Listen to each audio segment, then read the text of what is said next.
يا باساتم طاقيتاي وي yoo yaa harka fuunee hordoftoonni gurreetu biyya latti argamtan hundumti keessan akkam jirtu nagaa keessanii ani nagaa koo galata rabbii baga nagaa taatanii jecha warroonni mana kana faraatatan like subscribe gochuudhaan maatii kiyya ta'a jechuudha. Saayidoon maal nuun jee beektu yaada keessan naa barreessaa ani ishee kan fu'uun barbaada akka mi'a hin taati immoo hin taatu je'aati yaada keessan koomentii keessan naa barreessaa jedha ani koomentii barreessuu hin danda'u dubbachuu malee jechuudha. Kunoo intini kana sheerii go'aa fi Saayidoof sheerii go'a ani keessan jiru isheen kun siin taatu dhugaa rabbii Saayidoo rooziitu sii ta'a roozii baay'ee jaalannee jira waan ta'eef roozii fuudhii jechuudha. Yani innat rooziin ikkoo dhugaa waaqaa bareedduudha jechuudha. Dammoo amala qabeettiidha. Isheen kun siin taatu ani keessan jiru hordoftoota kiyya warri roozii jaallattan koomentii barreessaa. Mana Saayidoo jalatti roozii jaa hundi keessan warri ishee jaallattan warri ishee haaraa addis gabii jechuudha. Ishee arfaffaa hawwii jaallattan immoo hawwii jaa maftii qabna maratnee abbaa barbaannee jaalachuuf mirga qabna mitiiree sanaafi ani kanan jaalladhu rooziidha. Rooziin barreessa qaldii malee jechuudha. Roozii jeen barreessa jechuudha. Inna akkuma argitanii kunoo shirri guddi jedhaniitu meedaa keessa deemaa jiru jechuudha. Saayidoo maal jechuudha. Roozii nu jalaan aarsiin amma immoo kana argite akka lammaffaa qoricha nu jalaan dhugne dhugaa rabbii.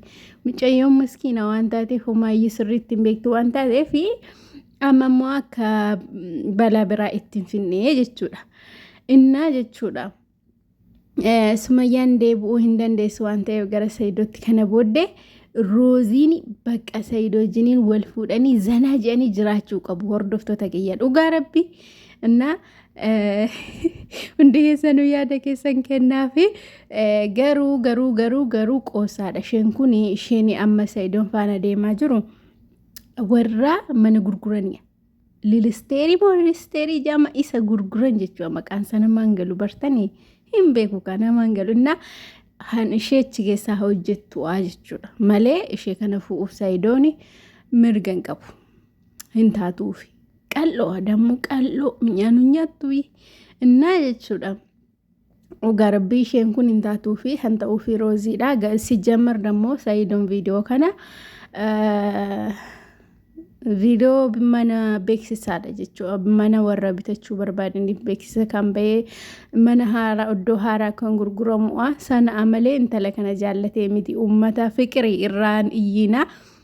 Jaallatee miti jechuudha. Kuni beeksisumaa fedha waan ta'eef garuu koomentiin mana isaa hundiyyuu roozii'aan guutamuu qabaa jechuudha. Hawwiituun taane roozii jee guutamuu qabaa jechuudha. Sababni isaa rooziitu caala kanaafi jechuudha. Na hordoftoota kiyya kana fakkaata oduun har'a isiniif qabadhee dhufe jechuudha.